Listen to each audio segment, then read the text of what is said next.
Cristo en esa primera noche de Navidad le dijo adiós a su Padre. Él dijo: Padre, me doy cuenta de que no has quedado satisfecho con la sangre de animales, sino que has preparado un cuerpo para mí, para que yo vaya a ese mundo y sea el sacrificio final y definitivo. Y lo voy a hacer porque vengo, como está escrito de mí en el Antiguo Testamento, el hacer tu voluntad, oh Dios. Y entonces Jesucristo se despidió de su Padre y comenzó un viaje que iba a terminar 33 años después en una cruz, y después, a través de una resurrección, ser glorificado y exaltado y restaurado de regreso al cielo, a la gloria que Él conoció antes de que Él vino. Ahora, el cuerpo de Cristo fue preparado divinamente por Dios para que fuera el instrumento que iba a traer a Dios a los hombres y que iba a ser el sacrificio perfecto para el pecado. Y entonces Jesús vino con toda la fanfarria del cielo, conforme los ángeles esperaban cantar su alabanza. Y no hubo fanfarria alguna en la tierra. La tierra lo ignoraba. Dios estaba siendo manifestado en la carne. El cielo lo sabía, pero la tierra no. El Espíritu Santo había tomado 9 meses para llevar a cabo su obra.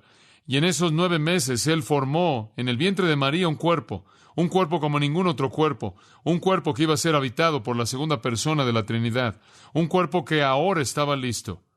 Y el tiempo había llegado para que María diera luz. La plenitud del tiempo había llegado cuando Jesús fuera hecho de una mujer.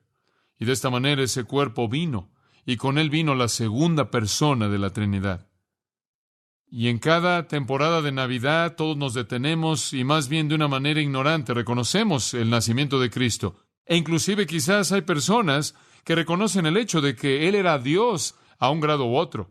Pero el punto no es que Él vino, el punto es por qué vino. Y tantas personas parecen estar satisfechas simplemente con detenerse y simplemente con el hecho de que Él vino como si fuera algún hecho redentor. Simplemente reconocer eso. Nunca se molestan el descubrir por qué vino. Esta mañana queremos responder a la pregunta: ¿por qué Jesús nació? ¿Por qué vino? ¿Para presentarse a Dios? Sí. ¿Para enseñar verdad? Sí. ¿Para cumplir la ley? Sí. ¿Para ofrecer su reino? Sí. ¿Para enseñar a aquellos que no entendían acerca de Dios? Sí. ¿Para revelar amor? Sí. ¿Para traer paz? Sí. ¿Para sanar a los enfermos? Sí. Etcétera. Esas son razones secundarias del por qué vino.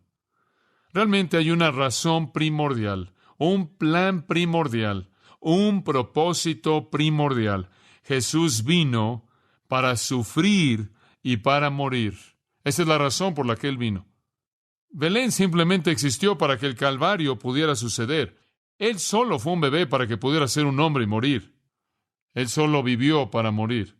Esas pequeñas manos de bebé suaves formadas por el Espíritu Santo en el vientre de María fueron hechas para que los clavos pudieran perforarlas. Esos pequeños pies regordetes, rosas y suaves, incapaces de caminar, iban a caminar en un monte, iban a ser clavadas una cruz. Esa cabeza dulce, con ojos resplandecientes y una boca dispuesta a hablar, fue formada para que algún día los hombres pudieran meterle una corona de espinos. Ese cuerpo tierno, cálido y suave, que estaba envuelto en tela, un día sería abierto por una lanza para revelar un corazón quebrantado. Y esa es exactamente la razón por la que Dios hizo ese cuerpo. Jesús nació para morir. El hombre fue hecho para tener dominio sobre todo, pero cayó en pecado y perdió su dominio. Cuando Dios creó a Adán, era grande. Todo era grandioso, todo iba a ser grandioso, y después el hombre cayó y él perdió su posición como rey. El hombre debía ser un rey, pero el hombre no lo es. El hombre es un esclavo, débil, esclavo a su pecado, ignorante, y en esa situación vino Jesús. Y Jesús llegó a esa situación. Él se despidió del Padre. Los ángeles que esperaban con gran expectativa finalmente irrumpieron en alabanza y adoración. Inclusive los pastores en los campos los oyeron. Y debido a que Él vino a sufrir y Él vino a morir. Y esto fue porque Él vino a sufrir y vino a morir. Para hacer del hombre lo que el hombre nunca podía hacer sin Él. Para hacer del hombre el rey de la tierra. Él murió para recrear a los hombres y hacerlos una criatura que Dios siempre quiso que fueran. Él murió para hacer del hombre lo que el hombre debía ser, pero sin él nunca podía llegar a ser. Ahora, nuestro texto tiene que ver con la venida de Cristo y su muerte. Y quiero que veamos en él 5 cosas que Jesús fue porque él murió. 5 cosas que Jesús fue debido a que él murió. En primer lugar, él fue nuestro sustituto. En segundo lugar, él fue el capitán de nuestra salvación. En tercer lugar, nuestro santificador. En cuarto lugar, el conquistador de Satanás. En quinto lugar, nuestro sumo sacerdote compasivo. Todas estas 5 cosas fueron las metas de Jesucristo. Él vino a ser nuestro sustituto. Él vino a ser el capitán de nuestra salvación. Él vino a ser nuestro santificador. Él vino a ser el que conquistó a Satanás. Él vino a ser nuestro sumo sacerdote compasivo. Él no pudo haber sido ninguna de esas si él no hubiera muerto. Y de esta manera él nació para morir. Veamos en primer lugar que él vino para ser nuestro sustituto. Versículo 9. Pero vemos aquel que fue hecho un poco menor que los ángeles, a Jesús. Allí hay una referencia al tiempo. Él fue hecho poco menor a los ángeles. Y esto fue hecho por un tiempo. Un poco. Poco aquí podría ser una referencia a tiempo. Y así es aquí. Él fue hecho por un poco de tiempo menor que los ángeles. ¿Por qué razón? Es indicado por qué cosa. A causa del padecimiento de la muerte, coronado de gloria y de honra, para que por la gracia de Dios gustase la muerte por todos. Ahora, ahí está la primera y más grande razón por la que Jesús vino. Él vino a morir. Él vino a morir por todo hombre. En otras palabras, Él vino como sustituto.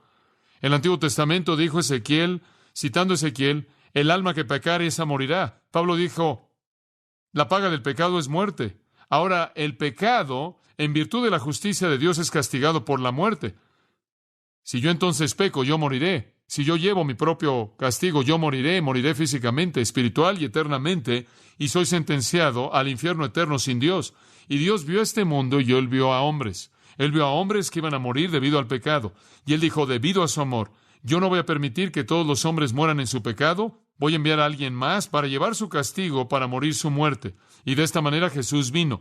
Él vino para ser mi sustituto, y cuando Él fue clavado en la cruz, Él murió por mí y Él murió por usted. Él murió mi muerte, Él pagó mi castigo. Como puede ver, esa es la única alternativa que Dios tenía. O Él lo castiga a usted por su pecado y a mí por mi pecado, y eso es castigo eterno en el infierno. O de otra manera, Él sustituye a alguien más en nuestro lugar y pagan por nuestro castigo. Y eso es exactamente lo que Jesús vino a hacer para ser nuestro sustituto. La segunda persona exaltada de la Trinidad, el Hijo de Dios divino, Dios en carne, se humilló a sí mismo, vino a la tierra para morir mi muerte, para proveer para mí un escape del infierno eterno. Aquel que no pecó se volvió pecado. El vivo murió, el perfecto se volvió el castigado. Y no porque él lo merecía, sino porque yo lo merecía y él fue mi sustituto. Ahora, quiero que observen este versículo, que hay 5 cláusulas que detallan su muerte sustitutiva, y quiero que las vea. La primera cláusula dice que Jesús fue hecho un poco menor que los ángeles. Esa es una verdad fantástica. Jesucristo, por toda la eternidad pasada y toda la eternidad presente y toda la eternidad futura, no fue y no es y nunca será de nuevo menor que los ángeles.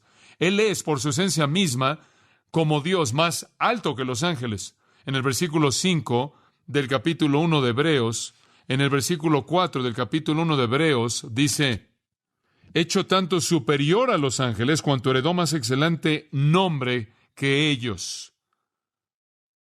Cristo, por naturaleza, era mejor que los ángeles. Y esto es probado por la actitud de Dios hacia Cristo en el versículo 5. Porque ¿a cuál de los ángeles dijo Dios jamás, mi hijo eres tú, yo te he engendrado hoy? Y de nuevo, y otra vez, yo seré a él padre, y él me será a mí hijo. Dios nunca le dijo eso a ninguno de los ángeles. Dios le dijo eso a su Hijo Jesucristo, quien era mejor que los ángeles. En el versículo 6, y de nuevo, y otra vez cuando introduce al primogénito en el mundo, dice, adórenle todos los ángeles de Dios.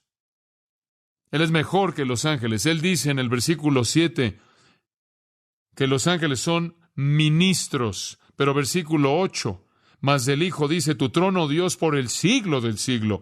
Cetro de equidad es el cetro de tu reino. Y en el versículo 13, Pues ¿a cuál de los ángeles dijo Dios jamás siéntate a mi diestra hasta que ponga a tus enemigos por estrado de tus pies? A ningún ángel. Dios nunca le dijo eso a ningún ángel. Jesucristo es mejor que los ángeles por su naturaleza misma. Él es Dios. Pero por un poco de tiempo, versículo 9, capítulo 2, Él se volvió menor que los ángeles. Creador de ángeles, la cabeza de los ángeles, el Señor de los ejércitos. Aquel quien antes de su encarnación había sido adorado por ángeles, por un poco de tiempo se volvió un poco menor que los ángeles, por nuestra causa. Hombres pecadores, rebeldes, viles, impíos, que no querían a Dios y no conocían a Dios. Y por nuestra causa Cristo se volvió un poco menor que los ángeles. Como puede ver, el hombre no podía ganar el dominio que él perdió por sí mismo, y Jesús tuvo que venir al nivel del hombre, al nivel pecaminoso, para recoger al hombre, levantarlo y llevarlo a su nivel. Y entonces Jesús, por un poco de tiempo, fue hecho un poco menor que los ángeles. La segunda declaración que quiero que vean en este versículo nos dice algo más acerca de su sustitución. Dice, a causa del padecimiento de la muerte. Ahora, la palabra a causa es día y es usada en muchos diferentes casos y en muchas maneras diferentes en el griego. Aquí puede significar a través de o por.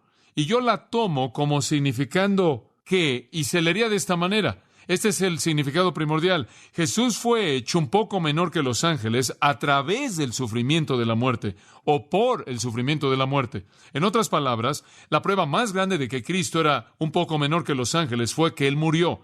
Ahora, es verdad que Él fue hecho un poco menor que los ángeles para morir. También es verdad que Él fue hecho un poco menor que los ángeles, y eso es mostrado porque Él murió. Di aquí lleva el peso de debido a o por qué. Ahora, ¿qué quieres decir con eso? Simplemente esto. Jesús hizo algo que ningún ángel jamás podrá ser capaz de hacer. Jesús vino a esta tierra para hacer algo que los ángeles no pueden hacer. Jesús vino a morir, los ángeles no pueden morir. Eso está reservado para los mortales. Y cuando Jesús murió, Él probó, sin lugar a dudas, que Él, de hecho, por un poco de tiempo, fue hecho un poco menor que los ángeles. La profundidad de su humillación se extendió a la muerte, algo que los ángeles nunca podrían llegar a ser. Ahora observe, si es tan amable, que Él dice el sufrimiento o el padecimiento de la muerte. Cuando Jesús murió, no fue simplemente algo gentil, fácil, dejar este mundo. Fue una agonía intensa y tortura en una cruz. Él sufrió en su muerte. Y sabe usted, ninguna criatura fue capaz de esto. Solo Jesucristo podía ser nuestro sustituto. Tenía que ser alguien que fue totalmente hombre para pagar el castigo del hombre y totalmente Dios para tener victoria sobre la muerte. Él tenía que ser la combinación perfecta de Dios total y de hombre total. Cristo llevó la responsabilidad de una obra que estaba muy por encima del poder de los ángeles. Él tomó la responsabilidad de hacer una obra que ningún ángel jamás podría hacer, mucho más allá de su capacidad, y sin embargo, para hacerlo, tuvo que volverse un poco menor que los ángeles. Y más alto que los ángeles es Dios, y más bajo que los ángeles es el hombre. Y el que es más alto que los ángeles es Dios, y los que son menores que los ángeles son los hombres. Y Cristo fue al mismo tiempo más elevado que los ángeles en su poder, y un poco menor que los ángeles en su humillación. La combinación perfecta. Después nos dice el propósito de su humillación y su sustitución al final del versículo 9. Para que, por la gracia de Dios, gustase la muerte por pantos por todos. Jesús vino para morir por usted y Él gustó la muerte. Él bebió la copa amarga en el Calvario. Él la bebió hasta la última gota. La muerte que Él gustó fue muerte total. Todo ángulo posible está involucrado. La muerte que Él gustó fue la maldición, la cual el pecado trae, porque Él llevó su pecado. La muerte que Él gustó fue la paga, el castigo por la ley quebrantada. La muerte que Él gustó fue la manifestación plena del poder del diablo en contra de Él. La muerte que Él gustó fue la expresión plena de la ira de Dios que vino en contra de Él porque Él llevó el pecado. Escuchen, en todo aspecto posible Jesucristo murió y gustó toda parte de la misma por nosotros.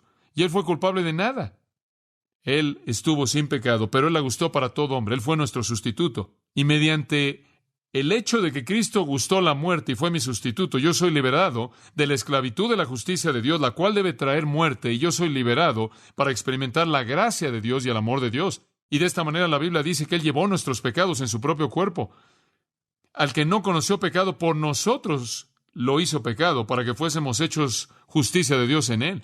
Y todo lo que Dios pide de usted es que usted reciba al mismo Cristo, que usted reconozca que de hecho Él murió por usted, que usted cree que murió por usted y que reciba su muerte a favor de usted como su Señor Salvador.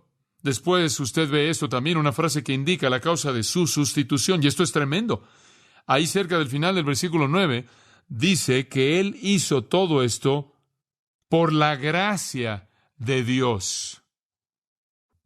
¿Sabe por qué vino Jesús? No porque usted y yo le pedimos que viniera o porque lo merecíamos, sino porque Dios en su gracia lo diseñó, ¿no es cierto? La salvación viene de Dios, la gracia absolutamente inmerecida, amorosa de Dios, no nos la ganamos, no hacemos algo para que Dios diga, bueno, ustedes son tan buenos que merecen a mi hijo. No, de manera única y singular, en base a su bondad soberana, es que Cristo vino al mundo. ¿Por qué? ¿Se da cuenta usted de que nadie en el universo podría haber traído a Cristo y haberle quitado su vida si no hubiera sido el diseño soberano de Dios? Y Juan 10:18, Jesús dijo, ninguno quita mi vida, nadie me quita la vida. ¿Yo qué?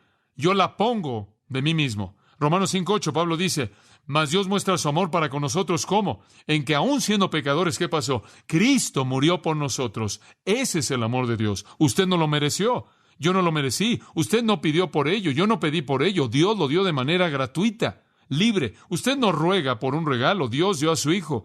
Y su amor fue abrumador. Él vio al hombre pecador. Él vio la inevitabilidad de la muerte y el infierno. Y Él dijo, mi amor no va a dejar eso como la única opción. Y Él envió a su Hijo para morir en su lugar. Y cuando usted lo recibe como su Salvador y Señor y recibe su muerte a favor de usted, usted es liberado del castigo de la muerte. Cristo es su sustituto. Y Él solo vino en base a la gracia de Dios. Nosotros no hicimos nada para merecerlo. Inclusive cuando Él llegó aquí, los hombres no lo querían y lo mataron. Pero eso no estorbó la gracia de Dios. Después vemos otra frase aquí que habla del resultado de su venida y la sustitución. Él dice que fue coronado de gloria y de honra. Usted sabe, cuando Jesucristo terminó su tarea, Dios le dio gloria, Dios lo exaltó. Pablo dice que Él se volvió obediente hasta la muerte de cruz y dice, por lo cual, en base a lo que Cristo hizo, Dios le exaltó hasta lo sumo y le dio un nombre que es sobre todo nombre, para que en el nombre de Jesús toda rodilla se doble. Jesús se humilló a sí mismo y Dios lo exaltó, lo coronó de gloria y honra. Observe ese versículo de nuevo. Ese versículo dice que Jesucristo murió por usted, su sustituto, y Dios valoró tanto lo que Jesús hizo que lo exaltó hasta lo sumo y le dio un nombre sobre todo nombre en el universo. Escucha, amigo mío, Dios valora mucho a Jesucristo. ¿Sabe usted eso? Dios valora mucho a Jesucristo. Y cualquier persona que viene y menosprecia a Jesucristo está en peligro de recibir la ira de Dios. Porque si Dios tiene en tan alta estima a Cristo, ¿cuáles deben ser las consecuencias para alguien que no comparte esa misma estima hacia Cristo? Y permítame añadir este pensamiento. ¿Quién cree que es usted a no darle a Cristo la gloria que Él merece? Dios se la dio. Si usted no lo hace, usted ha concluido que usted es superior al juzgar las cualidades de Cristo en comparación a Dios. Esa es una posición tremendamente peligrosa por parte de usted. Si Dios estima a Jesucristo, si Dios exalta a Jesucristo, ¿quién es usted para hacer algo menos que eso? Ahora, quiero ver otra cosa en este capítulo, y viendo al versículo 10. En el versículo 10 vemos la segunda cosa que Jesucristo se volvió. En primer lugar, se convirtió en nuestro sustituto. En primer lugar, Él se volvió nuestro sustituto. Esto es, Él murió nuestra muerte. En segundo lugar, ahora regresando a las Escrituras, versículo 10, Él se volvió el capitán de nuestra salvación. Jesucristo no solo es nuestro sustituto, esto es, llevó nuestro castigo, sino que Él es el capitán de nuestra salvación. Y quiero que vea esto en el versículo 10. Quiero mostrarle lo maravilloso que es esto. Porque convenía aquel, versículo 10, ese es Dios, ahora está hablando del Padre, porque convenía aquel por cuya causa son todas las cosas, y por quien todas las cosas subsisten, Dios es el principio y el fin de todo, que habiendo de llevar muchos hijos a la gloria. Ese es el diseño de Dios, ¿no es cierto? El llevar a hijos a la gloria, el capturar hombres para el cielo, ese es su diseño. Y al hacerlo, perfeccionase por aflicciones al autor de la salvación de ellos. Ahora Jesús se volvió nuestro capitán de salvación en su muerte. Ahora quiero que vea la palabra autor. Aquí se puede traducir capitán, es la palabra arquegos. La palabra arquegos significa pionero, significa líder, significa autor, significa el que abre la brecha. Arquegos se traduce de manera incidental en Hebreos 12:1. Puestos los ojos en Jesús, el autor, usted sabe, de nuestra fe, ese es arquegos, significa cualquier persona que comienza algo y otros lo siguen. Podría ser alguien que comienza una familia en la que otros nacen. Podría ser alguien que funda una ciudad en la que otros vienen a vivir. Podría ser alguien que abre una brecha que otros siguen. Cualquier persona que comienza algo y guía es un arquegos. Y aquí el escritor de Hebreos está diciendo que Jesucristo es el que abre la brecha de manera perfecta. El que abre el camino a la gloria para que Dios, a hacer que alguien, quien es perfecto, abra la brecha, pueda congregar a sus hijos para que puedan seguir a su capitán a la gloria. Agradó a Dios, quien hace todas las cosas para su gloria, quien hizo todas las cosas para su gloria, con el fin de que pudieran darle gloria. Eso es lo que la primera parte del versículo significa. Le agradó a Él el hacer a este capitán perfecto para que Él pudiera abrir la brecha a la presencia del Padre y traer junto con Él a todos los hijos que Dios había diseñado que entraran a la gloria. Él es el que de manera perfecta nos abre la brecha. Allí en el capítulo 5, versículo 8, dice que aunque era hijo, por lo que padeció, aprendió la obediencia. Y habiendo sido perfeccionado, vino a ser autor o el arquegos de eterna salvación para todos los que le obedecen. Jesucristo es el líder perfecto. A través de la muerte, Él no solo fue el sustituto, sino un líder perfecto. Alguien que de manera perfecta abrió la brecha. Dice usted, ¿qué quieres decir con eso? Simplemente esto. No hay manera de llegar a Dios fuera de Jesucristo. Jesús dijo, yo soy el camino. Nadie viene al Padre, sino que por mí. No hay otra manera. Y como puede ver, el camino a Dios está bloqueado por el pecado, ¿no es cierto? Un hombre y su pecado nada más pueden entrar a la presencia de Dios. No, imposible. No podemos entrar a la gloria de Dios. No podemos llegar al cielo en base a nuestro propio mérito. Alguien tiene que abrir la brecha. Y la única manera en la que jamás se puede abrir la presencia de Dios para nosotros es deshacernos del pecado, ¿verdad? Una vez que el pecado ha sido cubierto, podemos entrar a su presencia. Entonces Cristo vino, murió, pagó por nuestro pecado y de esta manera abrió el camino para que pudiéramos entrar a la presencia de Dios. ¿Se da cuenta de cómo Él es el que abre el camino?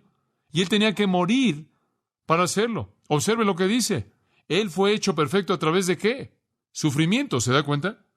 No había manera en la que Jesús pudiera llegar al mundo y decir, miren, escuchen todos, síganme, vamos a Dios. No, no puede. No hay manera en la que usted pueda llegar a la presencia de Dios cuando hay pecado que no ha sido castigado.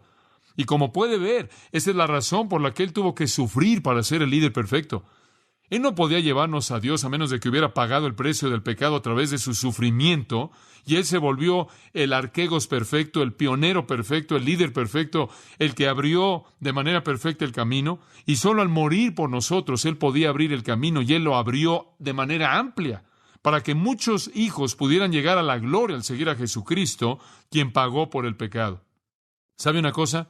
¿Se da cuenta de que en 3 horas en esa cruz, en 3 horas Jesús pagó el castigo por el pecado que va a llevar a todas las almas de todas las edades y eternidad?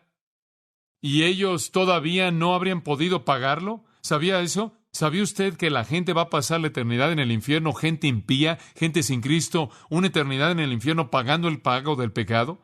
¿Sabe que Jesucristo congregó una eternidad de castigo y la pagó en su totalidad en 3 horas? Y salió caminando como un Salvador resucitado. Ahora eso es poder, amigo mío, eso es poder. La cruz fue una obra maestra y Dios presentó una solución para el problema que ninguna capacidad humana de inteligencia podía jamás responder. El problema de cómo Dios comunica gracia y misericordia a un pueblo pecaminoso. Él trajo misericordia y justicia juntas en la cruz. Cristo pagó el castigo, llevó una eternidad de juicio en 3 horas. Sin embargo, él no fue destruido. ¡Qué persona tan poderosa! Y de esta manera se convirtió en nuestro arquegos perfecto. Él abrió la brecha. Recuerdo leer hace algunos años atrás de un patriota suizo llamado, un nombre extraño, Arnold Winklerud. Y Arnold, lo llamaremos Arnold. Si usted va a Suiza en la actualidad, verá estatuas de Arnold, porque él es un patriota suizo muy, muy famoso.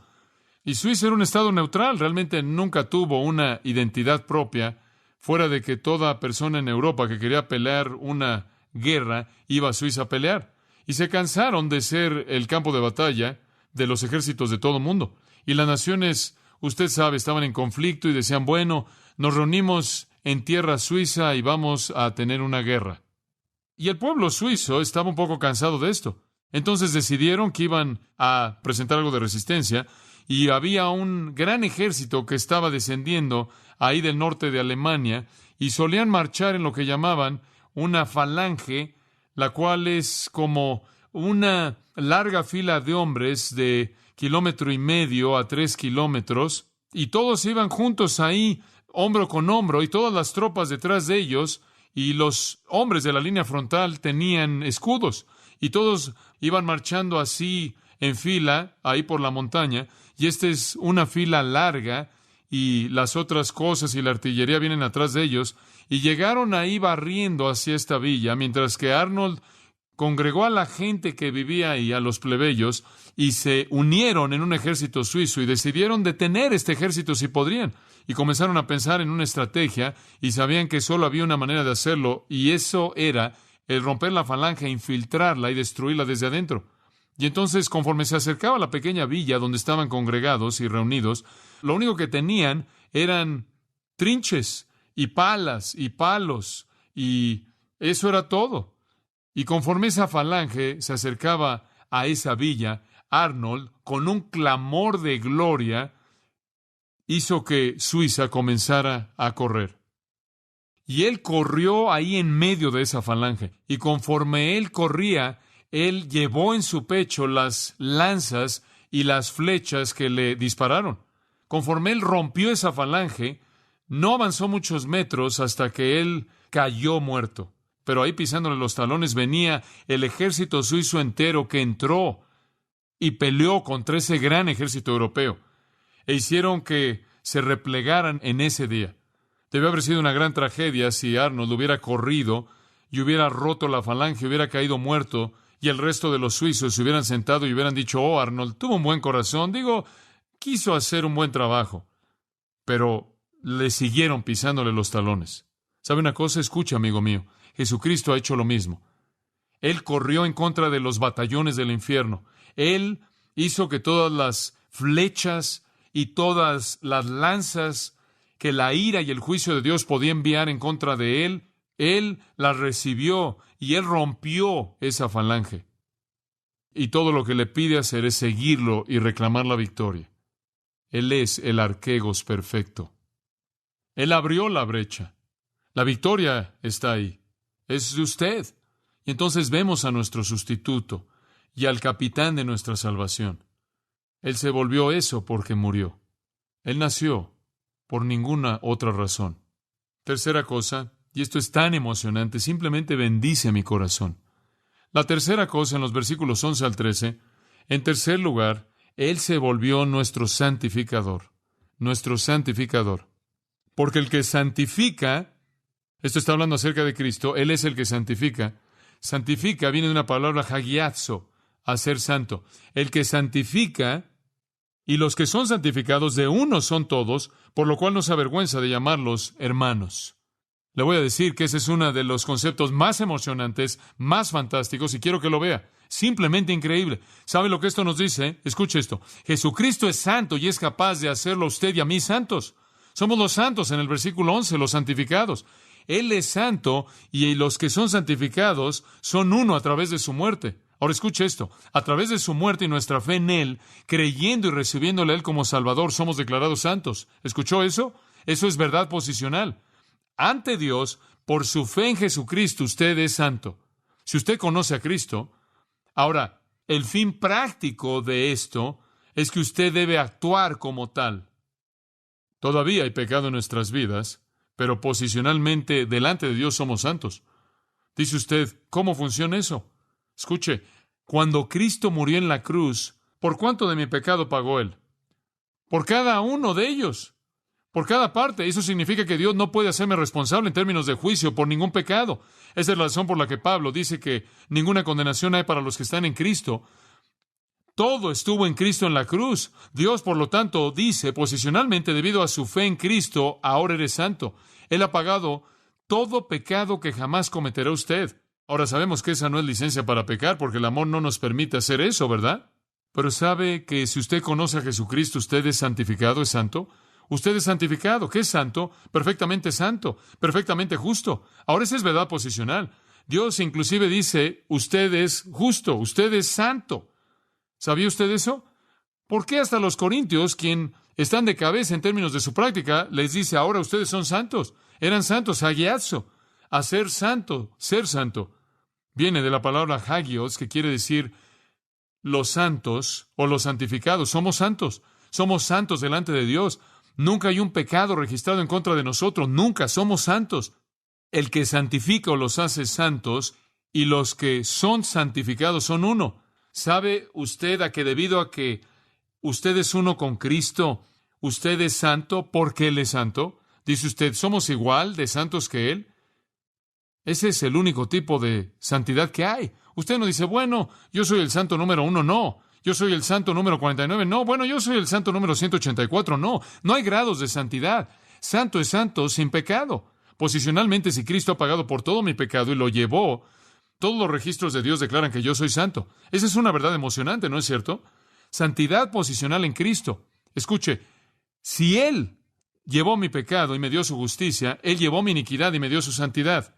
¡Oh, qué verdad tan fantástica! Observe Hebreos 10:10. Le voy a mostrar esta verdad. Escuche esto. Esta es una verdad emocionante.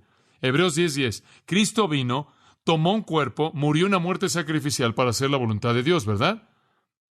Para ser nuestro sustituto, para ser el capitán de nuestra salvación. Ahora, la voluntad de Dios diseñó esto, versículo 10, mediante la cual, esto es la voluntad de Dios, nosotros, todos los creyentes, son hechos santos o santificados a través de la ofrenda del cuerpo de Jesucristo ofrecido de una vez por todas.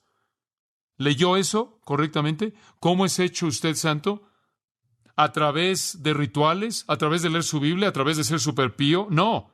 Usted fue hecho santo ¿a través de qué? De la ofrenda del cuerpo de Jesucristo. ¿Cuántas veces? ¿Para cuántas personas? Todas. Usted se volvió santo en virtud del sacrificio de Cristo, no por actividad cristiana.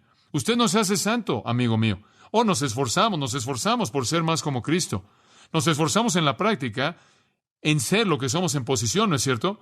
Pero posicionalmente, usted fue hecho absolutamente santo mediante su muerte a favor de usted cuando lo recibe como Salvador. Ahora, amados, eso es seguridad. Usted no puede quitar la santidad. No puede ser manchada. Versículo 14, escuche esto, 10:14. Porque mediante una sola ofrenda. Ahora, escuche esto. ¿Qué ofrenda fue esa? Versículo 10, ¿la ofrenda de qué? De su cuerpo. Porque mediante una sola ofrenda, Él perfeccionó durante 6 meses. ¿Es eso lo que dice? Para siempre aquellos que son hechos santos. Escuche, si usted jamás ha sido hecho santo, usted ha sido hecho santo para siempre. No crea que una vez que usted ha recibido la santidad imputada de Jesucristo, hay algo en este universo que podría quitarlo. No hay. No lo hay. Usted ha sido hecho perfeccionado para siempre a través de la ofrenda de su cuerpo, y si usted pudiera perderlo, entonces Jesús no lo hizo bien. Escuche, Él lo hizo a usted posicionalmente santo con el mismo tipo de santidad que Él conoce. Solo hay un tipo. ¡Qué verdad tan tremenda! ¿Le ayuda eso a usted a entender quién es usted en Cristo? Y después me encanta esto. Esto me bendice. Tan santo es usted que Jesús no se avergüenza de llamarlo ¿qué? Hermano. Hombre, pensé en eso, no podía creerlo. ¿Quieres decir que Jesús, de hecho, se acercó y me abrazó y dijo, John MacArthur, no me avergüenzo de llamarte hermano mío? Y yo comencé a pensar en eso y me cautivó porque quiero ser muy honesto con usted. En toda mi vida he estado más avergonzado de Jesucristo de lo que me gustaría reconocer. ¿Alguna vez se ha avergonzado usted de él? Yo sí. ¿Y sabe una cosa? No tengo nada de qué avergonzarme. ¿Por qué debería avergonzarme de Jesucristo? Sin embargo, me avergüenzo de él. ¿Sabe una cosa?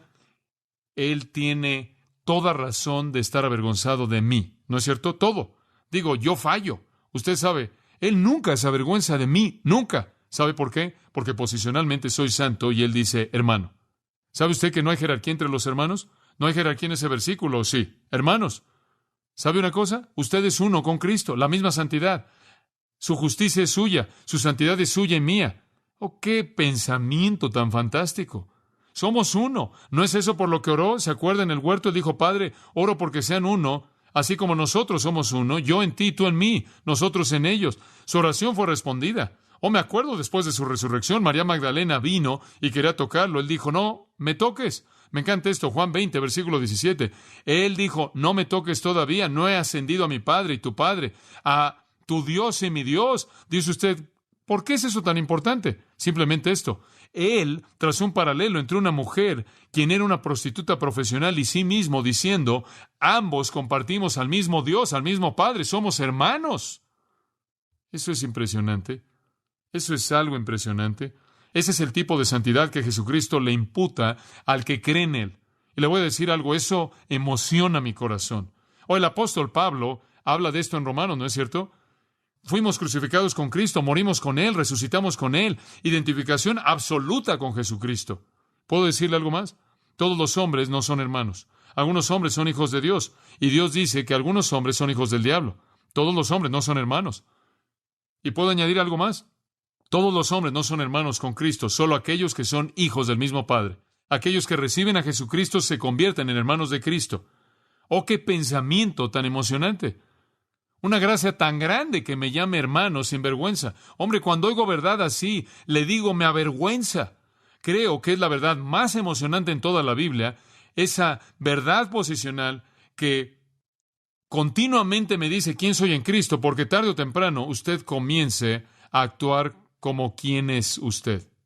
Después, en los versículos 12 y 13, el escritor de Hebreos toma dos pasajes del Antiguo Testamento que profetizaban que Cristo nos llamaría su hermano. Salmo 22, versículo 22. Él cita el Salmo 22. Esto no es nada nuevo. Salmo 22. Cristo le habla al Padre y dice esto: anunciaré a mis hermanos tu nombre. Esta es verdad del Antiguo Testamento. El Mesías iba a llamar a los hombres sus hermanos. En medio de la congregación te alabaré. En otras palabras, voy a estar en medio de otras personas, voy a ser uno de ellos y los voy a llamar hermanos. Esa es una profecía del Antiguo Testamento, no es nada nuevo. Y a los líderes judíos él quiso explicarles que esto no era nada nuevo. Después, en el versículo 13, él cita Isaías capítulo 8, donde Cristo vuelve a hablar y dice, y otra vez, yo confiaré en Él. Y de nuevo, he aquí, yo y los hijos que Dios me dio. ¿Ve usted cómo se identifica con otros creyentes? ¿Se da cuenta? Juntos vamos a confiar en Dios, dice Él. Voy a encargarme de los hermanos que me des. Esa es verdad del Antiguo Testamento. Cristo nos llama hermano y no se avergüenza. Que Dios me ayude a actuar como lo que soy. Y entonces el Cristo de Dios, eterno, la segunda persona de la Trinidad, el arquego santo sin pecado, aquel a quien los ángeles adoraron, se volvió un poco menor que los ángeles para sufrir y morir, para ser mi sustituto, para ser aquel que abrió la brecha para que yo fuera al cielo y a la gloria de Dios, e inclusive se inclinó para llamarme hermano, hijo de Dios, coheredero, y lo hizo sin vergüenza. Porque Él me hizo santo en su propia santidad. ¿Puede usted resistir ese tipo de amor? Yo no puedo. Entonces nuestro sustituto, el capitán de nuestra salvación, nuestro santificador, y rápidamente, versículo 14, el que conquistó a Satanás. Así que por cuanto los hijos participaron de carne y sangre, esto es los hijos que vimos en el versículo 18, nosotros creyentes, seres humanos, participamos de sangre y carne, somos carnales, seres humanos. Él también participó de lo mismo.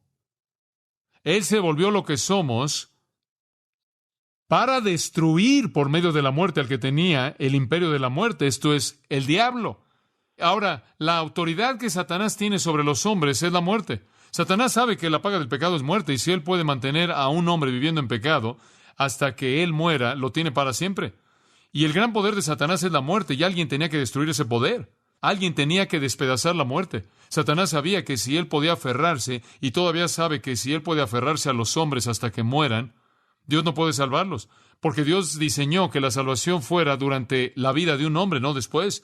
Y entonces Satanás usa el poder de la muerte, se esfuerza por atrapar a los hombres y mantener a los hombres alejados de Dios hasta que mueran, y entonces Dios no puede tocarlos.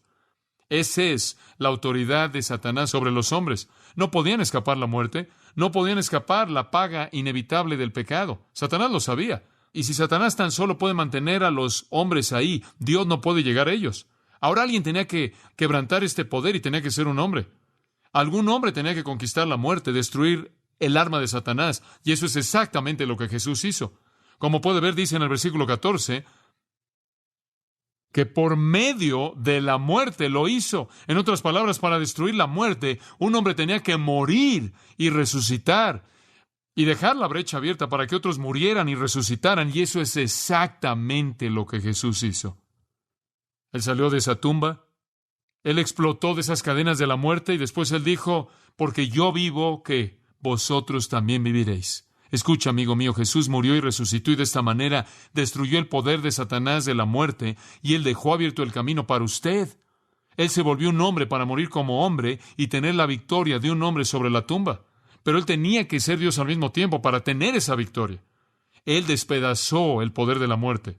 Y entonces decimos, ¿dónde está, oh muerte, tu aguijón? ¿Dónde está, oh sepulcro, tu victoria?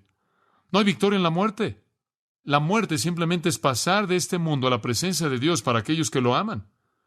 La muerte ni siquiera la experimentamos, porque Cristo la destruyó. Él vino a morir para destruir la muerte para que usted pudiera vivir. En último lugar, Él fue nuestro sustituto, el capitán de nuestra salvación, nuestro santificador, el que conquistó a Satanás, y nuestro sumo sacerdote compasivo. Versículo 16. Porque ciertamente no socorrió a los ángeles, sino que socorrió a la descendencia de Abraham. Él no se volvió un ángel para morir por los ángeles. No, no hay salvación para los ángeles. Él se volvió un judío, la simiente de Abraham, un ser humano, para que él pudiera identificarse con otros hombres y morir por ellos. Él no vino a redimir ángeles, él vino a redimir hombres. Versículo 17. Por lo cual, ahora marque esta frase, subraye esta frase, debía ser en todo semejante a sus hermanos. Él fue igual que nosotros en todo, en todo. ¿Para qué? Para venir a ser misericordioso y fiel sumo sacerdote en lo que a Dios se refiere, para expiar los pecados del pueblo. Pues en cuanto Él mismo padeció siendo tentado, es poderoso para socorrer a los que son tentados. En otras palabras, cuando usted va a Jesucristo para compartirle su corazón, Él puede decir, yo sé, yo he estado ahí. El sumo sacerdote compasivo. Como puede ver, un sumo sacerdote ministra entre los hombres y Dios. ¿Sabe usted quién sería el sumo sacerdote perfecto? Alguien que de manera experimental conociera la mente de Dios y de manera experimental conociera la mente del hombre. ¿Y no es eso exactamente lo que Jesucristo fue? Él fue Dios de hecho y hombre de hecho, el mediador perfecto. Escuche, en todas las cosas Él fue como somos nosotros. Él tuvo hambre, tuvo sed. Él fue vencido por la fatiga, Él durmió, Él fue enseñado, Él creció, Él amó, Él se sorprendió, Él se maravilló, Él estuvo contento, Él estuvo triste, enojado, lleno de indignación y sarcasmo. Él se entristeció, Él estuvo turbado, Él fue vencido por la expectativa de acontecimientos futuros. Él ejerció fe, Él leyó las Escrituras, Él oró toda la noche. Él suspiró cuando Él vio un hombre que no podía hablar. Lágrimas cayeron de sus ojos cuando su corazón